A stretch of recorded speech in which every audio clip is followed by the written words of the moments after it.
Hello दोस्तों, स्वागत है आपका कोडिंग थ्योरी गुरु में। आज हम करने वाले हैं कंपैरिजन एसडीएलसी मॉडल्स का। ठीक है, तो देखते हैं। First one is waterfall model. Oldest and simplest model follows a linear sequence, requirements, design, coding, testing, deployment, maintenance. Once a phase is completed, it is very hard to go back. Best suited for small projects with well-defined requirements. Limitation: very rigid, cannot handle changes well. See, first क्या है? Waterfall model. सबसे पहला और सबसे पुराना model जो है वो है वाटरफॉल मॉडल। एक लीनियर मॉडल है जिसमें सब कुछ एक के बाद एक स्टेप बाय स्टेप होता है। रिक्वायरमेंट, डिज़ाइन, कोडिंग, टेस्टिंग और डिप्लॉयमेंट, ये याद रखना। मतलब एक फेज़ कंप्लीट किया, एक फेज़ कंप्लीट किया, दूसरे फेज़ में नहीं जा सकते आप। आधा छोड़ के दूसरे फेज़ में नहीं जा सकते। मतलब कि एक फेज़ कंप्लीट किए बिना अगला फेज़ शुरू ही नहीं होता इसमें, इस वाटरफॉल मॉडल में। और ये बेस्ट फॉर छोटे प्रोजेक्ट्स जिसमें रिक्वायरमेंट क्लियर हो। ठीक है ना, जो छोटे टाइप के प्रोजेक्ट्स होते हैं जिसमें सब कुछ हमें इंफॉर्मेशन मिल जाती है कि कैसे क्या करना है, तो उसके लिए ये वाटरफॉल मॉडल बेस्ट रहता है। और इसकी लिमिटेशन क्या है? अगर बीच में रिक्वायरमेंट चेंज हो गई तो वापस पीछे जाना इम्पॉसिबल है। ठीक है ना, तो इसलिए ये रिजिड मॉडल है। ठीक है। Second one is iterative waterfall model. An improved version of waterfall allows feedback and backward movement between phases, make the process slightly flexible compared to the strict waterfall. Limitation: still not suitable for very dynamic projects. See, second one is iterative waterfall model. ठीक है, ये basically waterfall का improve update version है। या अगर error मिल जाए या requirement change हो तो आप एक स्टेप पीछे जा सकते हो। ठीक है, और उसको चेंज भी कर सकते हो। बेस्ट फॉर मीडियम प्रोजेक्ट्स जहाँ थोड़ी फ्लेक्सिबिलिटी चाहिए होती है। और लिमिटेशन इसकी ये है कि लेकिन ये अभी भी हाई लेवल चेंजेस के लिए परफेक्ट नहीं है। ठीक है, मीडियम प्रोजेक्ट्स थोड़ी सी फ्लेक्सिबिलिटी हो सकती है, इसमें थोड़ा सा पीछे जा सकते हैं, तो ये ठीक है। लेकिन लिमिटेशन क्या है इसकी? लेकिन ये अभी भी हाई लेवल के जो चेंजेस रहते हैं उसके लिए परफेक्ट नहीं है। उसके बाद है V model, verification and validation model. Extensions of waterfall represented as V, each development phase has a corresponding testing phase. Example: requirements acceptance testing, design, integration testing. Best suited for projects where testing is critical. Limitation: not good for frequently changing requirements. ठीक है, अब देखते हैं हम V model.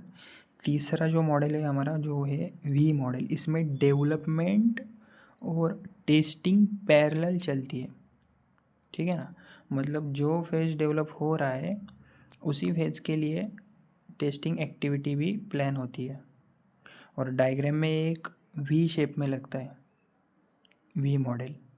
और ये best किस लिए है? ये प्रोजेक्ट्स जहाँ टेस्टिंग काफ़ी क्रिटिकल हो, जैसे मेडिकल या एरोस्पेस सॉफ्टवेयर, जो एकदम क्रिटिकल प्रोजेक्ट्स रहते हैं ना, उसके लिए। और इसकी लिमिटेशन क्या है कि रिक्वायरमेंट्स अगर बार बार चेंज हो ना तो वी मॉडल फेल हो जाता है पूरी तरीके से। ठीक है, उसके बाद है prototyping model. Builds a prototype sample system before the actual system. Helps to clarify unclear requirements, involves feedback from users, refine prototype, final system. Best suited for projects with uncertain or evolving requirements. Limitation: can increase cost and time if too many prototypes are made. See, fourth one is prototyping model. अब आता है actual prototyping model ये उन cases के लिए best है जहाँ client खुद श्योर नहीं है कि उसको क्या चाहिए, मतलब उसको खुद नहीं पता कि करना क्या है।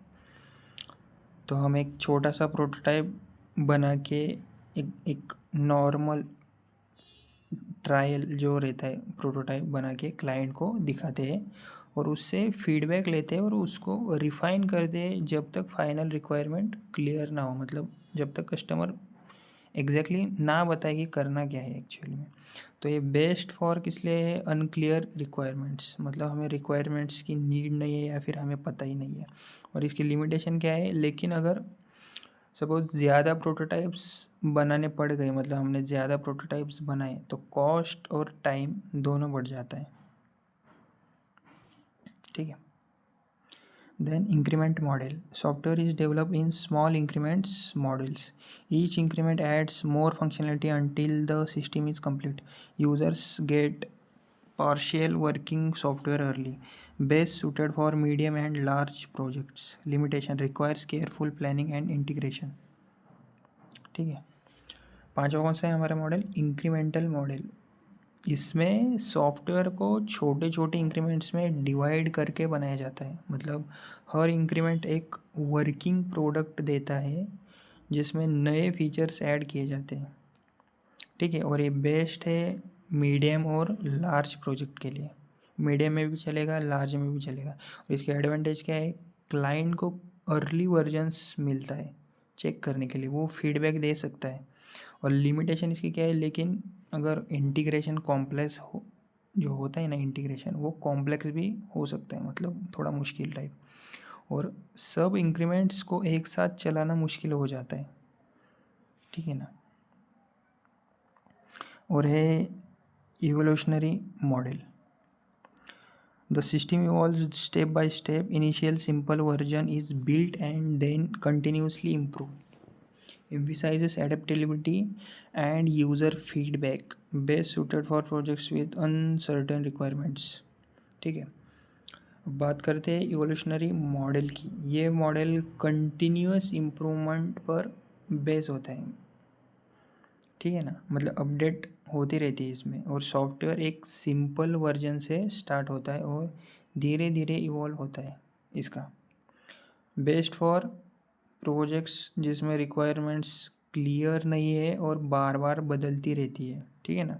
और इसकी लिमिटेशन क्या है, लेकिन शुरुआत में अगर कोई क्लियर डिज़ाइन नहीं होता, इसलिए कभी कभी प्रोजेक्ट बनाना मुश्किल पड़ता है और डायरेक्शन लेस लगता है पूरा प्रोजेक्ट। इसके बाद है spiral model. combines iterative development plus risk analysis. Development proceeds in cycle spirals. Each cycle includes planning, risk analysis, development review. Best suited for large and high risk projects. Limitation expensive, requires expertise in risk management. ठीक है। अभी है हमारा spiral model. अभी एक बहुत ही मतलब powerful model है। ठीक है, क्योंकि ये इटरेटिव डेवलपमेंट और रिस्क एनालिसिस को कंबाइन करता है। और हर स्पाइरल साइकिल में प्लानिंग, रिस्क एनालिसिस, डेवलपमेंट और रिव्यू होता है। और ये large and high risk projects जो रहते हैं ना, उसके लिए बेस्ट रहता है ये। एग्जांपल डिफेंस या बैंकिंग का जो सॉफ्टवेयर रहता है उसके लिए। और इसकी लिमिटेशन क्या है, इसके लिए एक एक्सपर्ट रिस्क मैनेजमेंट चाहिए होता है और कॉस्ट भी काफ़ी इसकी मतलब एकदम हाई रहती है। ठीक है। उसके बाद है agile model. Modern and highly popular model, development in short iteration sprints with continuous feedback, flexible and adaptive to changing requirements, encourages teamwork, communication and rapid delivery. Best suited for dynamic projects with frequent changes. Limitation requires active user involvement and strong team coordination. ठीक है। और last में अपना कौन सा है, agile model, जो आज के टाइम का सबसे ज़्यादा और सबसे बेस्ट और अभी का रिसेंट पॉपुलर मॉडल है। अजाइल में प्रोजेक्ट को छोटे छोटे स्प्रिंट्स में डिवाइड करते हैं, छोटे छोटे स्प्रिंट्स में डिवाइड करते हैं। हर स्प्रिंट में एक वर्किंग प्रोडक्ट डिलीवर होता है, क्लाइंट का फीडबैक रेगुलरली लिया जाता है और चेंजेस इजीली हैंडल किए जाते हैं इसमें। और ये बेस्ट किस लिए है? फॉर फास्ट चेंजिंग एनवायरनमेंट्स जैसे आईटी स्टार्टअप्स, ठीक है। और इसकी लिमिटेशन क्या है? इसमें टीम वर्क और क्लाइंट इन्वॉल्वमेंट बहुत स्ट्रांग होना चाहिए, वरना सिस्टम फेल हो सकता है। मतलब इसमें टीम वर्क का और क्लाइंट का जो इन्वॉल्वमेंट रहता है वो बहुत ही स्ट्रांग होना चाहिए, वरना सिस्टम फेल हो सकता है, ठीक है।